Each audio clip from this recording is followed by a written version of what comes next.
سلام. میخوام اتاق درست کنم. نماز روزتون قبول باشه. شب اول ماه شواله. میخوام برای شما اتاق درست کنم مامان جان. اول که شیر و ماست، 1 لیوان روغن، 1 لیوان شیر، 1 لیوان آب، اینا بیکینگ پودر رو پودر مایه خمیر سر کردم 1 استکانی. هنوز خمیرش به دست نیامده، تا آخرش برید مامان جان.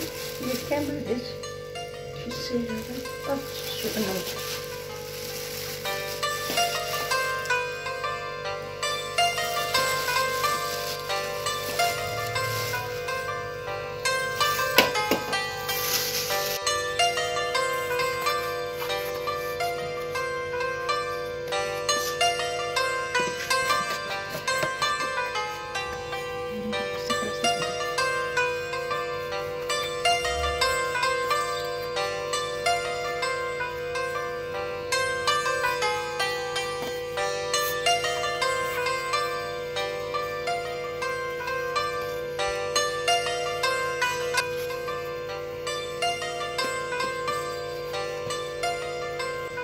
این خمیر قطاب مایه که 1 لیوان روغن، 1 لیوان آب، 2 لیوان شیر خمیر کردیم با بیکینگ پودر، 1 قاشق چایخوری، 1 قاشق مایه خمیر.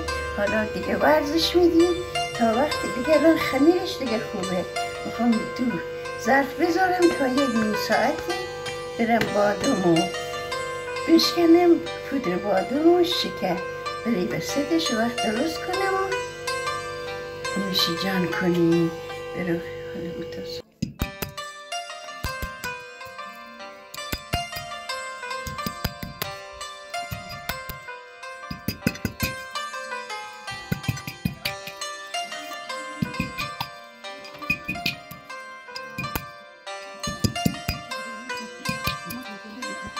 خمیرامون دیگه ترش شده برآمده.